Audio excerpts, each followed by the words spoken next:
Assalamualaikum warahmatullahi wabarakatuh. Alhamdulillahirrabbilalamin.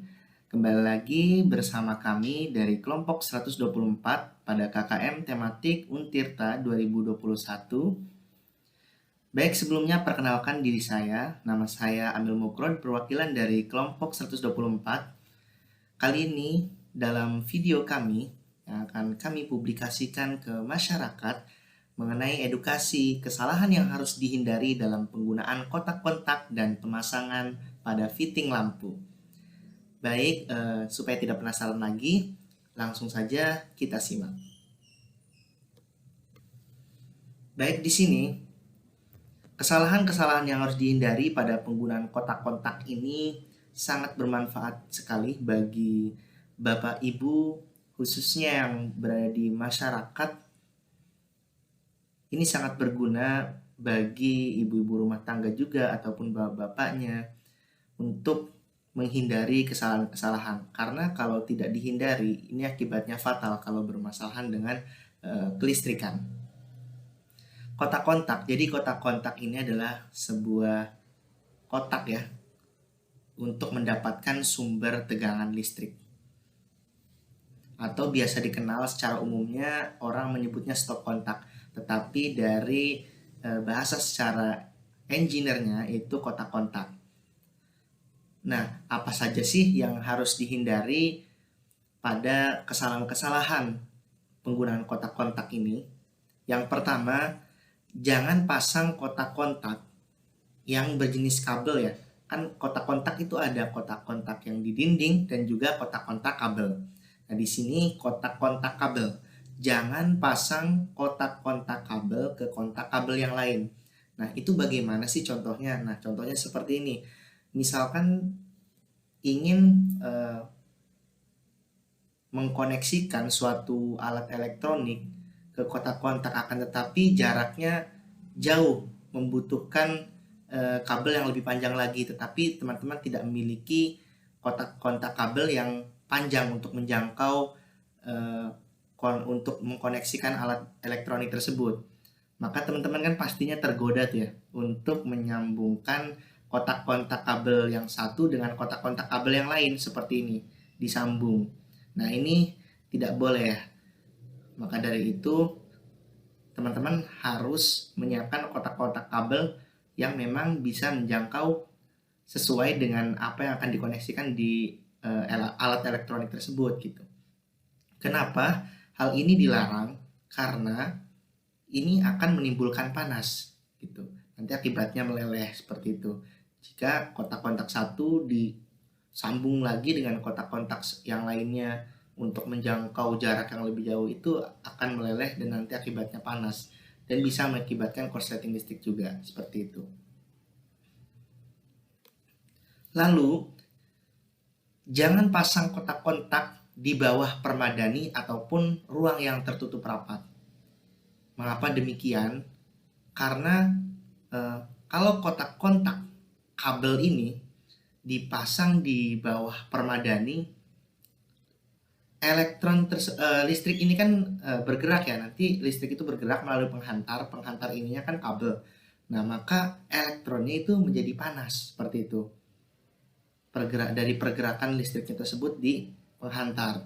Akibatnya apa? Akibatnya itu akan terjadi korsleting sampai yang lebih parahnya lagi bahaya kebakaran gitu, Bapak Ibu sekalian.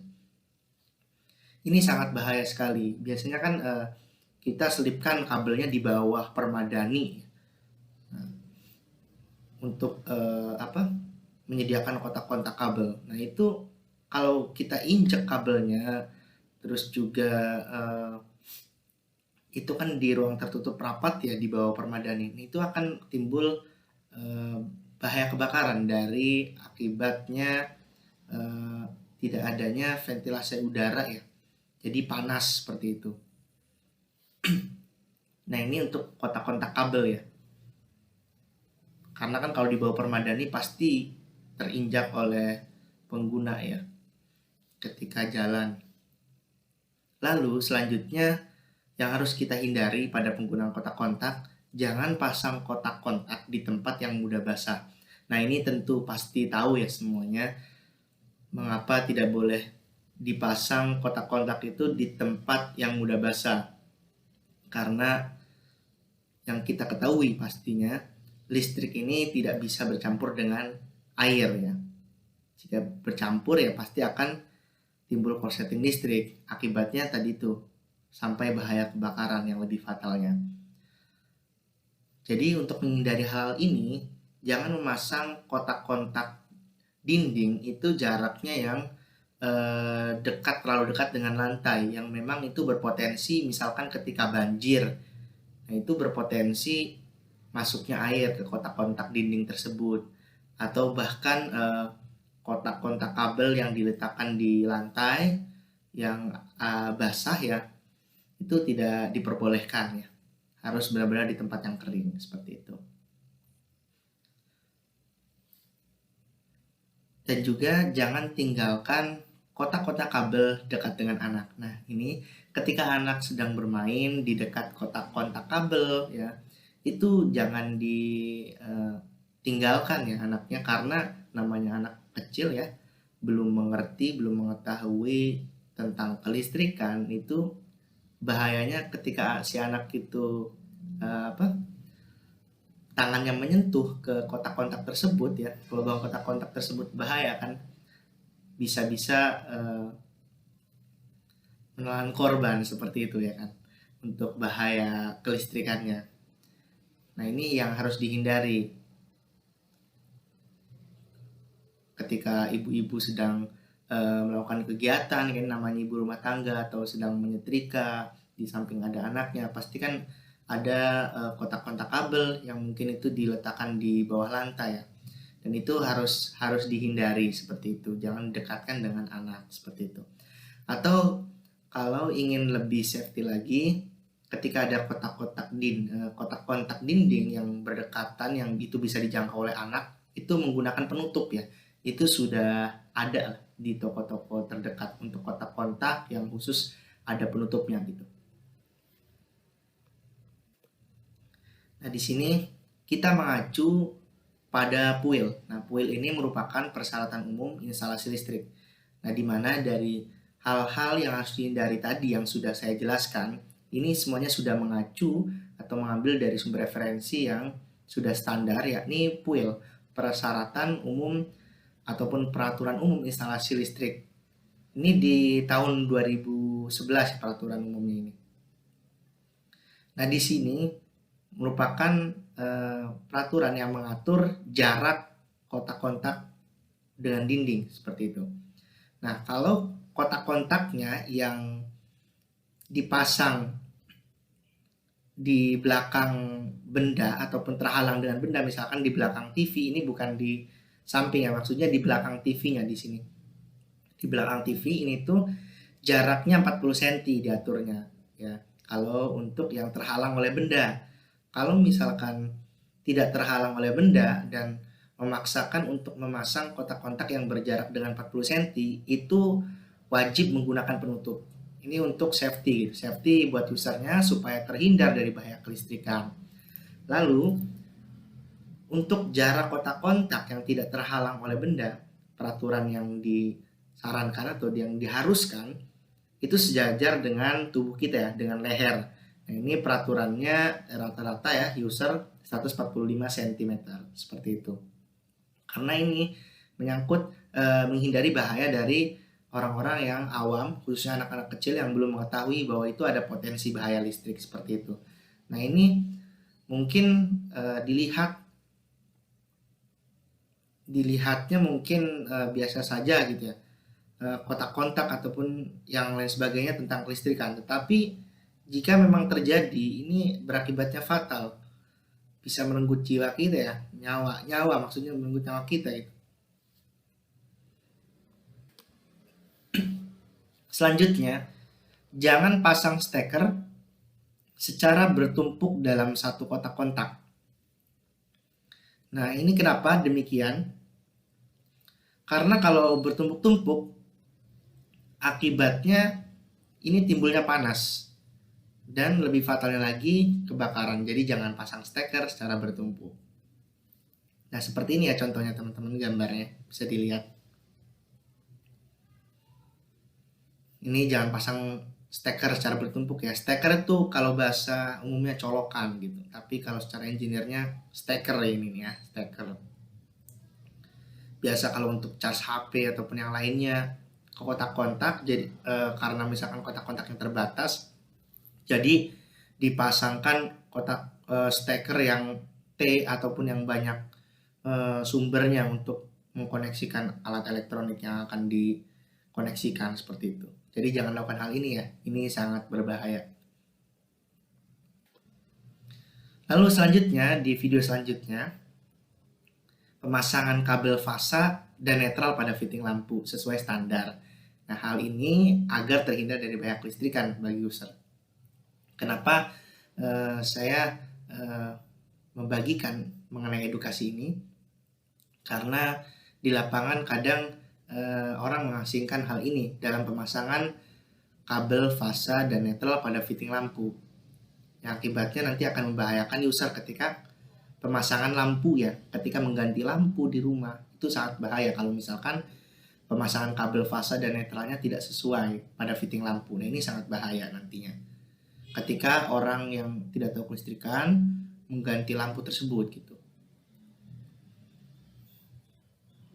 Baik teman-teman ataupun Bapak Ibu sekalian, langsung saja simak video berikutnya. Baik, selanjutnya Bapak Ibu sekalian, yakni video pemasangan kabel fasa dan netral pada fitting lampu. Nah, di sini perlu kita ketahui bahwa sesuai standar untuk pemasangan kabel fasa yaitu pada lidah fitting. Nah, di sini. Nah, ini kita pasangkan untuk kabel fasa ya, ini lidah fittingnya. Lalu untuk yang di ulir fitting, ini merupakan ulir fitting, ini netralnya, ini kabel netral. Nah, langsung saja kita ke pemasangan kabel fasa dan netral. Lalu teman-teman, untuk mengetahui di manakah letak kabel fasa dan netral, karena ini tidak ada tandanya. Nah, tadi kan untuk fasa itu di lidah fitting ya. Jadi teman-teman, ini ditekan dengan jari ya, telunjuk teman-teman, untuk mencari lurusan di mana baut yang untuk kabel fasa. Nah, ini kan ini. Nah, ini lurus dengan baut yang ini teman-teman, untuk lidahnya ya, untuk lidah fitting lurus dengan baut yang ini. Jadi langsung kita pasang kabel fasa di sebelah sini, dan ini untuk kabel netralnya. Nah, ini jangan sampai terbalik teman-teman, ini yang harus kita perhatikan, karena kalau terbalik nanti fasanya berada di ulir fitting, sedangkan netralnya nanti ada di lidah fitting. Nah, ini tidak baik. Kenapa demikian? Ini akan berbahaya nantinya bagi user ketika ingin mengganti lampu, ketika kena pinggir sini, terkena pinggir sini, ini akan tersetrum. Jadi sebaiknya fasa itu adanya di dalam sininya teman-teman ya, di dalam lidah fittingnya ini sebaiknya fasa. Maka dari itu pemasangannya sesuai dengan standar. Baik, kita pasang kabel fasanya di sebelah sini teman-teman, yang lurus dengan lidah fitting. Lalu kita pasang kabel netralnya di sebelah sini. Lalu setelah dipasang, untuk mengetahui benar atau salahnya, terbalik atau tidak pemasangan kabel fasa dan netral, kita tes menggunakan alat tes pen teman-teman, seperti ini.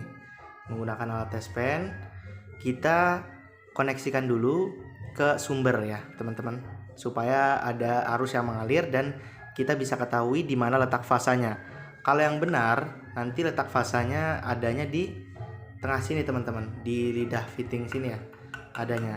Nah, kalau yang netralnya ada di ulir fitting sini. Mari kita coba teman-teman. Baik teman-teman ataupun Bapak Ibu sekalian, kita sudah mengkoneksikan ke sumber. Kita akan tes letak fasa dan netralnya apakah lidah fitting atau di ulir fitting. Kita coba dulu di lidah fitting ya. Nah, ini teman-teman, tes pennya bernyala ya. Berarti kalau nyala ini merupakan fasa.